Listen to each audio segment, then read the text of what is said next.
Imagine sitting at your kitchen table. It's like 7:15 in the morning. And the coffee is definitely getting cold. Right, right. Cold coffee.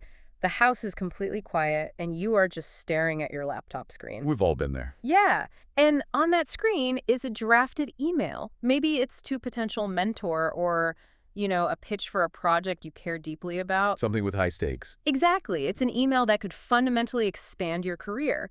And all you have to do is move the mouse 2 inches and click send. Just one click. Just one click. And yet you are physically, inexplicably paralyzed. Like you literally cannot do it. So what do you do instead? Well, you open a new tab, right? You Yeah. check the news. You rationalize to yourself that you should probably wait until Tuesday afternoon because, I don't know, engagement metrics are better then. Right, the classic Tuesday afternoon excuse. Yeah. You tell yourself you're lazy or that you're just self-sabotaging. But according to the massive stack of sources we are diving into today, you actually aren't lazy. And you aren't breaking. You're really not. You are just essentially standing in the wrong room. It is such a profound reframing of human resistance, honestly, because we spend so much time in personal development trying to force ourselves through doorways. Oh, constantly. Right, trying to hack our productivity or willpower our way into taking action. But what we are looking at today argues that if the psychological architecture of the room you're standing in is built on fear, Or survival.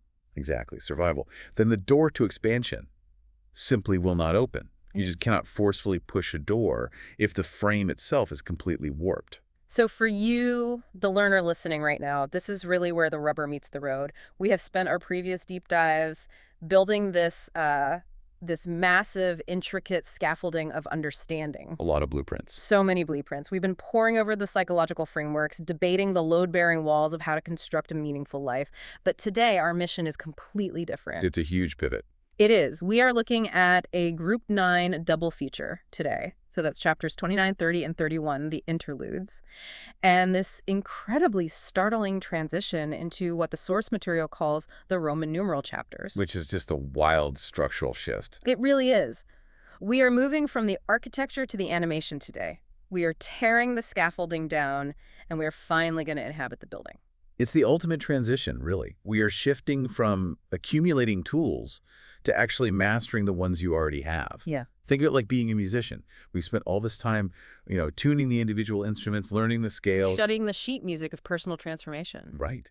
But at some point, the rehearsal has to end. Mm. Today, we stop looking at the isolated parts and we start playing the whole symphony. I love that. And it's a profound, terrifying, and just absolutely necessary shift from learning about your life to actually living it. Okay, let's unpack this. Because to even begin to understand the rooms we stand in, or the vast psychological universe we inhabit, the sources insist we have to start with the closest, most immediate threshold of all. Which is our own skin. Our own skin. The text introduces this concept of the fivefold path of embodiment. And it makes a claim right out of the gate that I honestly initially found really tough to swallow. What was the block for you? Well, it says the body is the creator, that it is the ultimate interface with reality. And I have to push back on that a bit, or at least I did at first. Because of how we're conditioned. Yeah, because for so long, the prevailing wisdom, and honestly my own default operating system, has viewed the mind as the CEO and the body as just like the vehicle. The meat suit? The meat suit, right. Yeah. Hauling the brain from meeting to meeting. I figured if I'm trying to run high-end software, like all these complex cognitive frameworks we analyze, my brain is doing the processing. And the body is just the hardware. Exactly. The monitor. If my monitor is turned off, the software still runs in the background, doesn't it? Yeah, that is the classic Cartesian split right there. Mm. I think, therefore I am. Right. It assumes the mind is the absolute only seat of reality. But the source material completely upends that analogy. It tears it down. Totally. The body isn't a passive monitor displaying the mind's brilliance. The body is the environment in which the mind actually exists. Oh, wow. Yeah. If you are disconnected from your physical sensation, you are not actually interfacing with reality at all. You are interfacing with a simulation. A projection. Exactly. You aren't living in life. You are living in a cognitive projection about life. So the fivefold path outlines these 5 interconnected practices that bring this ultimate interface fully online. moving you from existing as just a floating brain. Right, to being a deeply integrated organism. And what's interesting is how mechanical this path actually is. I mean, the first element of the fivefold path is sensation. Which sounds simple. It sounds so simple. The text describes this as the practice of actually feeling your body from the inside out. But the crucial concept here is what the author calls sensory delay. That is such an important term. It is, because modern productivity culture essentially trains us to develop sensory delay. Oh, it rewards it. It rewards it, yeah. We get a gold star for ignoring our physical needs to hit a deadline. So by the time we actually notice the body, it's not some subtle whisper of tension in the jaw. No, it's a screaming migraine. Right. A migraine or a blown out lower back or just total absolute adrenal burnout. Precisely. And the physiological mechanism behind this is interoception. An interoception. Yeah, which is your nervous system's ability to perceive the internal state of your body.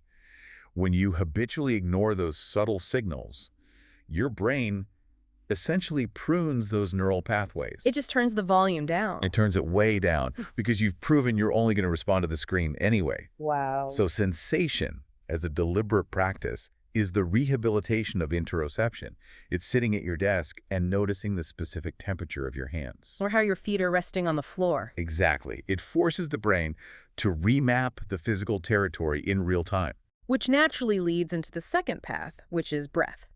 And look, take a deep breath is like the oldest cliche in the self-help book. It really is. People roll their eyes. They do.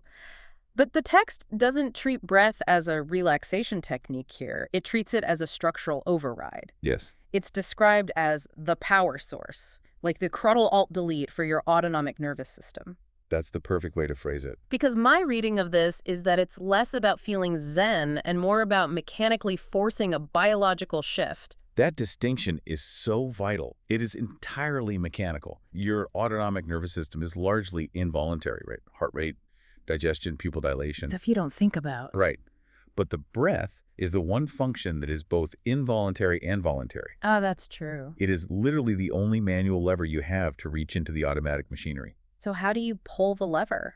Well, when you consciously slow your exhale so that it is longer than your inhale, you are physically stimulating the vagus nerve. And what does that do? That nerve sends a chemical signal to the brain that the environment is safe, which forcibly shifts your system out of sympathetic fight-or-flight activation and into parasympathetic rest and digest. You are literally changing the power supply to the hardware. Exactly. You're rebooting it. Okay, so if breath powers the system down and stabilizes the baseline, how do we start moving through the world without immediately spiking our cortisol again? Which brings us to the third path. Right, movement. And the sources make a really sharp distinction here. They separate movement from exercise, which is just a fascinating paradigm shift for me. It is, because we usually conflate the two. Totally. Exercise is framed here as largely disembodied and external. It's, closing the rings on your Apple Watch, tracking your heart rate, looking in the mirror, pushing through the pain. Very metric-driven. Exactly. But embodied movement is entirely internal. There's this specific practice mentioned called the morning flow. I love the morning flow. And it's not a rigid P90X routine or even a structured yoga class. It's literally standing in your living room for 5 minutes, closing your eyes, and asking your physical form, what do you actually want to do right now? And that question, what do you want to do right now, is incredibly uncomfortable for people who are used to dictating terms to their bodies. Exactly. The first time I tried to conceptualize that, my brain immediately tried to choreograph the movement. It wants to take over. It does. It wanted to say, okay, we should stretch the hamstrings now because, that's optimal for a morning routine. Right, checking a box. But the text says you have to let the body lead the conversation. You might just stand there and sway. You might shake out your wrists. You might literally just lie on the floor. Just flump on the rug. Yeah. It asks the mind to step down from the CEO position for just 5 minutes and just listen to the raw physical intelligence of the organism. Because that raw physical intelligence holds data the mind just doesn't have access to. The body stores emotional and physiological tension in the fascia, in the muscle memory. So the movement releases it. Exactly. Embodied movement allows the system to discharge that tension without the mind needing to analyze or categorize it, which flows perfectly into the fourth path, which is stillness. Right. If movement is discharging tension, Stillness is the diagnostic mode. And I want to be really clear here. For the learner listening, stillness isn't pitched as a 30-minute transcendent meditation where you empty your mind completely. No, not at all. The sources describe it more like pulling your car over to check the dashboard, because modern life is a state of constant external motion and internal cognitive noise. Just nonstop. Yeah, so stillness is just a deliberate pause to run a system diagnostic. Right, from a neurological standpoint, constant external focus keeps the brain's task-positive network engaged. You're always solving, always reacting to the next thing. Always putting out fires. Always. Stillness allows that task-positive network to finally power down, and it engages the default mode network, which is where integration, memory consolidation, and deep insight actually occur. So you aren't doing nothing. No, you are allowing the system to update its software. Which is so crucial. And finally, that brings us to the fifth path, expression. Now, when I first saw the word expression, I assumed it meant creative output. Like painting or writing. Yeah, making a podcast, whatever. But the text treats it as something much more foundational. It's the physics of taking up space. It's authentic action. It is the output of the previous 4 steps. Expression is, it's looking someone in the eye and saying no without immediately offering 3 paragraphs of apologetic justification. Oh, that's so hard to do. It's incredibly hard. Yeah. It's sitting in a boardroom and not physically shrinking your shoulders to make the aggressive person next to you feel more comfortable. Wow. Expression is letting your internal truth, which you've accessed through sensation, breath, movement, and stillness, move through you into the physical world completely unaltered. Okay, so when these 5 paths are active simultaneously, you stop being a ghost haunting your own life. You are fully online. You're really here. But here is where the source material takes a massive leap, and this genuinely shifted my perspective. Once you are fully embodied, once that hardware is entirely online, you realize that your body doesn't actually end where your skin ends. This is the transition into the relational field. Yes. We tend to view ourselves as isolated biological units, right? Just bouncing around in empty space. But the text argues that the space between people isn't empty at all. It's active. Very active. It is an energetic, biological, and psychological medium. It's an invisible but completely undeniable current that carries emotion, intention, and physiological state. To make this tangible for the learner, imagine walking into an office conference room where 2 colleagues just had a vicious whispered argument. Oh, we've all walked into that room. Yeah, and by the time you open the door, they are silent. They might even be looking at their phones, pretending everything is totally fine. Nothing to see here. Right, but the air is thick. You can feel the static electricity in the room. Your own heart rate might tick up slightly before anyone even says a single word. Or consider the exact opposite scenario. A team meeting is totally spiraling. Deadlines are missed, people are getting really defensive, voices are rising, blame is just being passed around the table. Complete chaos. Chaos. And then one person, someone who has actually done the work of the 5-fold path, someone deeply rooted in their physical sensation, they simply take a breath. They don't yell over the noise, they just ask a calm, highly attuned question. And within seconds, the entire room stabilizes. The collective temperature drops. What you were describing there is the biology of co-regulation. Co-regulation. Yes. And it's driven primarily by mirror neurons and a subconscious process called neuroception. Okay, what is neuroception? Neuroception is your nervous system's subconscious ability to scan the environment for cues of safety or danger. We act like a biological Wi-Fi network. Oh, that's a great analogy. Our nervous systems are constantly broadcasting and receiving signals.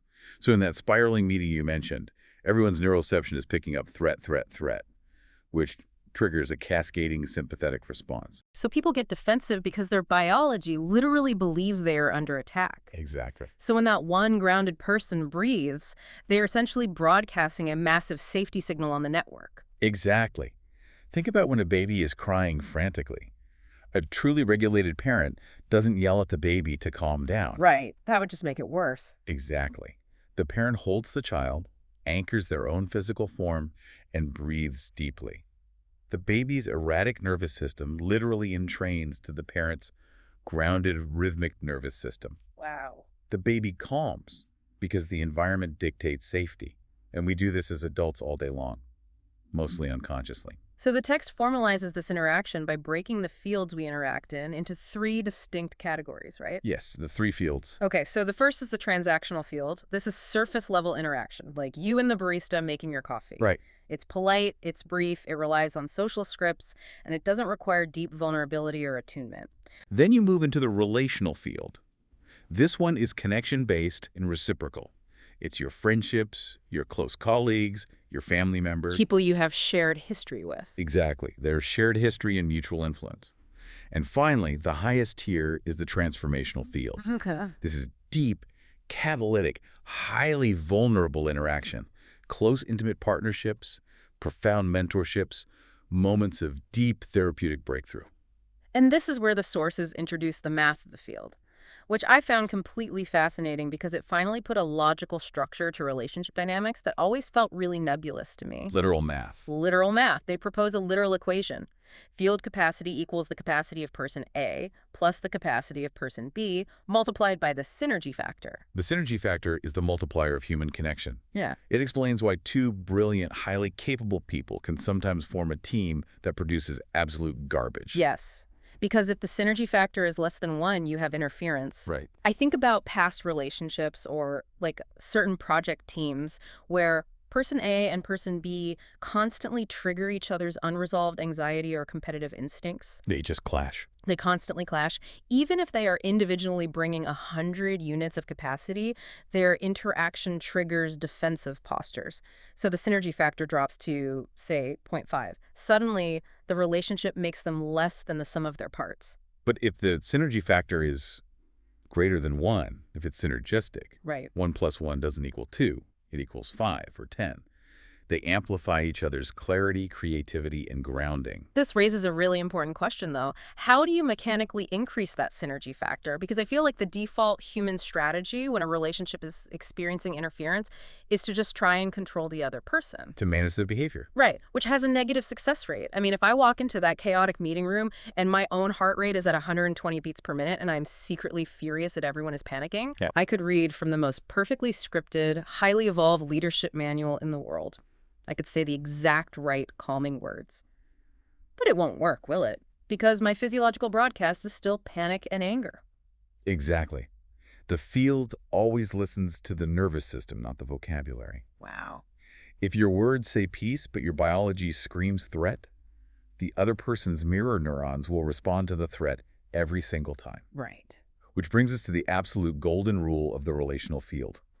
You cannot regulate a system you are a part of if you haven't regulated yourself first. Wow. Okay, I want to sit with that for a second. You cannot regulate a system you are a part of if you haven't regulated yourself first. It's foundational. So improving the synergy factor isn't about fixing the other person at all. It relies on 3 pillars the text outlines: attunement, safety, and mutual visibility. Yes. Attunement is the capacity to actually receive what the other person is transmitting without simultaneously formulating your rebuttal. Which is so common. We just wait for our turn to speak. We do.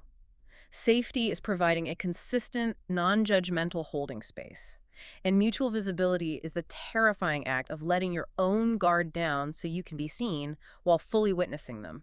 And notice how those 3 pillars are completely impossible if you haven't practiced the 5-fold path first. Oh, true. You cannot attune to someone else if you have sensory delay in your own body. You cannot provide safety if your breath is trapped in your upper chest, signaling panic. The relational field is entirely dependent on the embodiment of the individuals within it. Okay, so we've tuned the physical body. We've zoomed out slightly to see how 2 or more bodies interact to create a relational field. But the sources don't stop there. They zoom out again, all the way. To the macro level. Right. And Yeah. 2 people interacting create a field. What happens when billions of people, entire environments, and global ecosystems interact? The math scales up to reality itself. It does. And it reveals that the architecture of reality is fractal. A fractal universe. For anyone who hasn't gone down a Wikipedia rabbit hole on fractals recently, it essentially means the microscopic pattern mirrors the macroscopic pattern exactly. Right. The sources use this incredible imagery. Like if you look at the complex branching veins on a single tiny fern leaf, they mimic the exact shape and structure of the entire giant fern branch. Yes. Or the coastline paradox in mathematics, how the jagged, irregular shape of a continent looks exactly the same, whether you are looking at it from a satellite in orbit or standing on the beach looking at a single rock formation. The pattern repeats at every scale. It's mind-blowing. It is. But what's really fascinating here is how the text applies this mathematical truth to human behavior and purpose, using the metaphor of an ant colony. Oh, I loved this part. Yeah, if you get down on your hands and knees and watch a single ant, its movements seem erratic, almost chaotic. That single ant has absolutely no concept of the multi-year grand strategy of the colony. Right, it doesn't know the master plan. Exactly. It doesn't know why the colony is moving north to avoid a flood next season. It simply lacks the cognitive capacity to see the big picture. But the crucial point is, it doesn't need to see the big picture. Precisely. The ant just plays its highly specific, localized note with total integrity. It reacts to the pheromones directly in front of it. It carries the one crumb it is capable of carrying. It maintains the immediate tunnel it is standing in. Doing its one job. Right. And by doing its highly specific, localized job with total alignment to its immediate reality, it contributes flawlessly to the massive, complex survival architecture of the whole colony. The micro creates the macro. So what does this all mean for us? For me, reading this section brought this immense wave of psychological relief. How so? Well, because the implication is that you don't have to carry the weight of the entire world on your shoulders. I feel like we suffer so much modern anxiety because we feel we need to know the grand, cosmic, multi-year strategy of our lives or of society itself just to make a correct decision today. Oh, constantly. We paralyze ourselves with it. Yes. But the fractal nature of reality says no. You just have to carry your own aliveness. You just have to tune your specific instrument, inhabit your local environment, and play your note with integrity. If the micro is aligned, the macro takes care of itself. It completely relieves the burden of omniscience. And it brings us to this vital concept of state-dependent reality. State-dependent reality. Yeah. In the personal development space, people often deeply misunderstand what alignment actually means. They treat it like a forceful act of manifestation.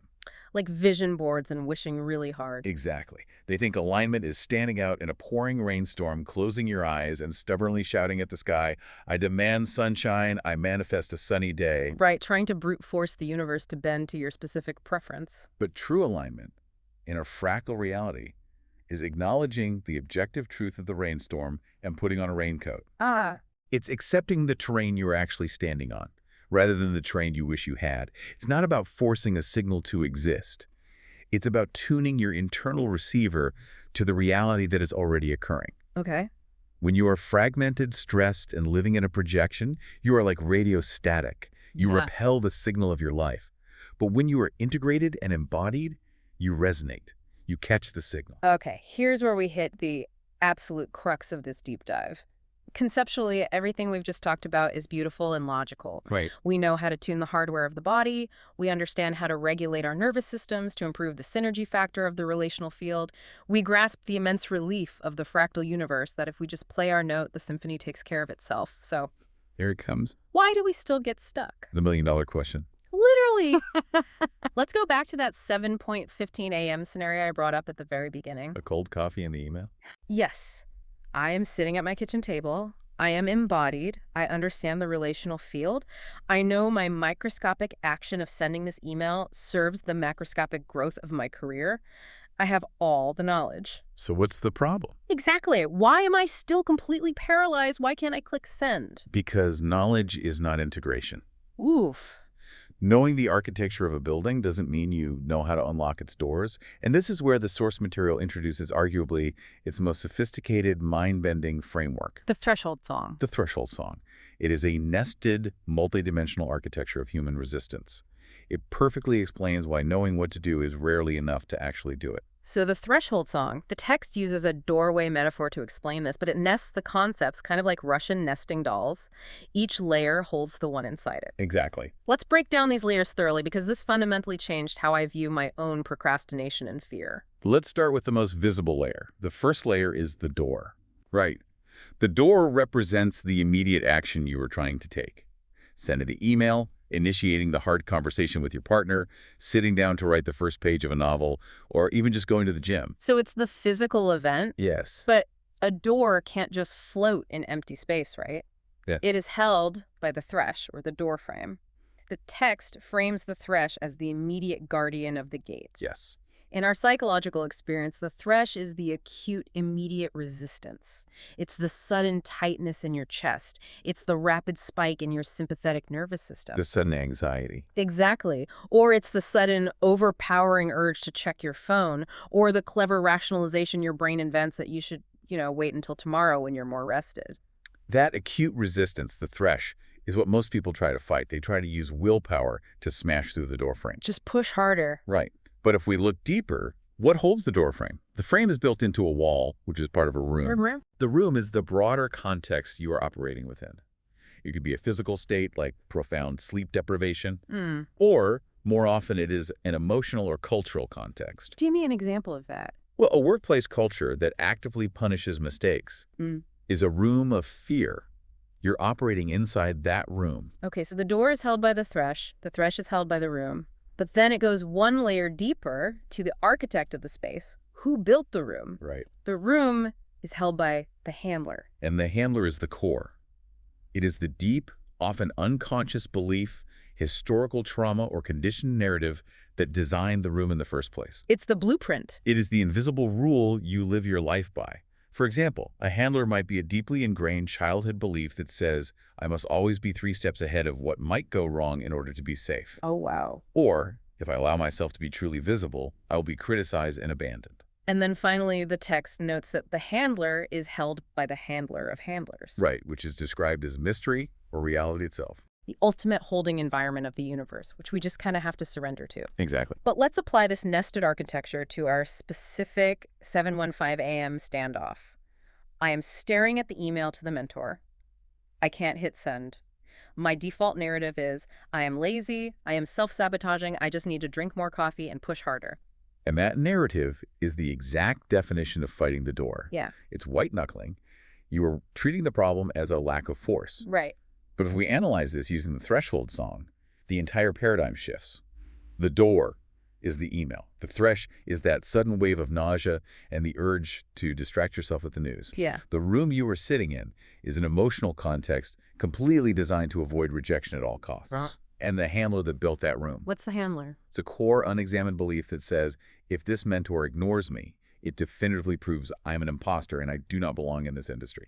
Wow. So, I am trying to send an email of profound expansion, vulnerability, and growth, but I am trying to execute that action from inside a room that was fundamentally designed for survival and hiding. And that is the absolute crux of the issue. You cannot send an expansion email from a survival room. Just doesn't work. It defies the physics of the psyche. If you try to push the door harder, if you just rely on brute willpower, the door frame will simply warp. The resistance just mutates? Exactly. It mutates into a panic attack. Or you'll send an email that is so defensively worded it sabotages the connection anyway. The room itself will not support the action. Right. The text describes this as the fourth dimension. We understand length, width, and height. But this is the dimension of contextual depth and holding. So what is the solution? If pushing the door doesn't work, how do I actually send the email? You have to become the architect. You stop asking, how do I force myself through this door? Yeah. And you start asking, what is the context holding this resistance in place? You look at the room. Right. You bypass the door and address the handler. You use the five-fold path we talked about to regulate your nervous system. You sit with the physical sensation of the fear. Sensation, breath, stillness. Yes, you acknowledge the handler, that deep fear of rejection, and you literally thank it for trying to keep you safe all these years. Wow. And then, consciously, you choose to step into a different room. You build a room based on sovereignty, on the belief that your worth is not dictated by one person's reply. And then what happens? When you address the handler, the architecture of the room changes. When the room changes, the thresh relaxes its grip. And the door just opens. It requires almost no effort at all. It's the ultimate paradigm shift. You stop acquiring productivity tools to bash doors down, and you start understanding the structural integrity of the building itself. Exactly. And when you finally reach this realization in the source material, when you stop fighting the doorways and finally integrate this deep psychological architecture into your bones, it triggers the most incredible, jarring, formatting glitch in the entire text. Oh, this part is brilliant. It is a highly deliberate structural choice by the author. It really is. You read through 31 chapters of intense foundational work. You are mastering the embodiment, the relational field, the fractal math, the threshold song. You turn the page, fully expecting chapter 32 to give you the next tool. And it isn't there. You hit a page that just has a giant stark Roman numeral I, chapter 1, again. Right. I remember staring at it, flipping back and forth, literally thinking the publisher made a collating error. Like, why this sudden format change? Why throw the reader back to the beginning? Because it isn't a return. Well, It's an elevation. Arabic numerals 1, 2, 3, up through 31 inherently imply linear accumulation. they imply progress. They represent step-by-step, sequential learning. I acquire tool 1, then I master tool 2, then I Yeah. stack tool 3 on top of it. Yeah. I am climbing a staircase of knowledge, trying to get to the top where I will finally be fixed or complete. But the shift to Roman numerals is the text telling you, you are done accumulating, you have enough tools, you don't need another framework. Exactly. The Roman numerals represent thematic depths. If the numbered chapters are a staircase that you climb once to get to a destination, the Roman numeral chapters are a spiral that you walk forever. A spiral. Yes, you don't finish chapter 1 and graduate to chapter 2, never to return. You inhabit them. You circle back to the same fundamental themes: presence, physical alignment, boundary setting, addressing your handlers. But because you have grown, because you have walked further up the spiral, you experience those exact same themes at a deeper, more integrated level. The sources use a beautiful, deeply resonant metaphor here to explain this transition. They say that the first 31 chapters were the foyer of understanding. The foyer. Right. We were standing in the entryway of our own lives. We were looking at the blueprints, erecting the scaffolding, talking eloquently about the house we were going to build. But not living in it. Right. But the transition to the Roman numerals, that is where you step out of the foyer and into the house of being. You put the blueprints away. You take the scaffolding down. You just live in the house. It marks the ultimate shift in identity that the text has been driving toward all along. Throughout this material, we've traced an evolution. Let's track that. Okay, so you start out as a user, just a reactive organism, clicking buttons on the dashboard of your life, hoping for a dopamine reward, completely at the mercy of your environment and your unexamined handlers. Then, through the dense work of the 31 chapters, you become an architect.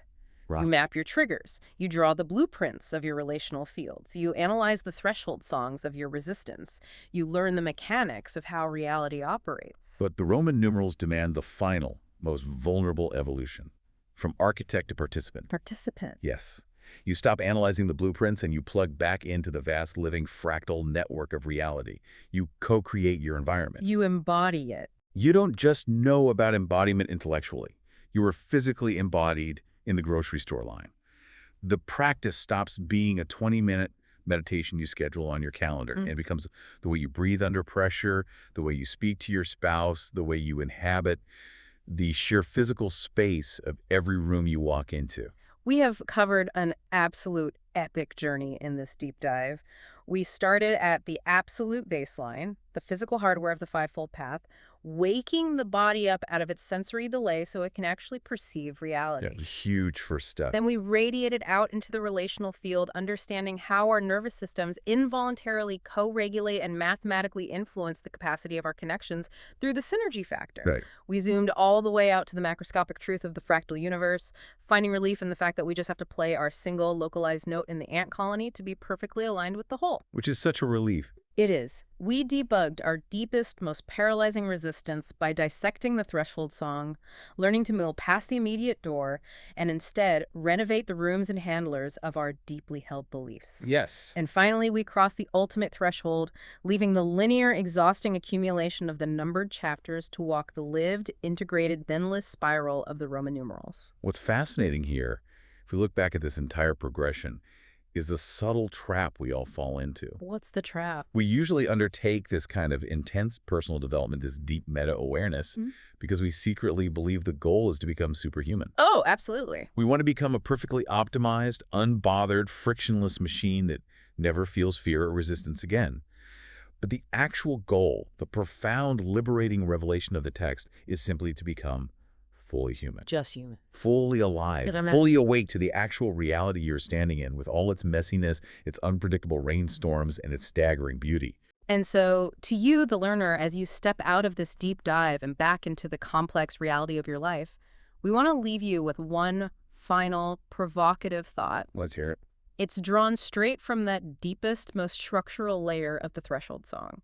Tomorrow, or next week, When you inevitably find yourself staring at a closed door in your life, whether it's a stalled career move, a deeply strained relationship, or a creative block that makes you want to pull your hair out and you are just exhausted from pushing against it, stop. To stop pushing. Take your hands off the door, step back, look around the room you were standing in, look at the deep, invisible beliefs that are handling that room. What if that door isn't locked to keep you out? What if the universe is simply holding it shut until you realize you have the power to redesign the entire building? Thank you for walking this spiral with us today. It's been an incredible journey. Thanks for taking this deep dive. We'll see you in the Roman numerals.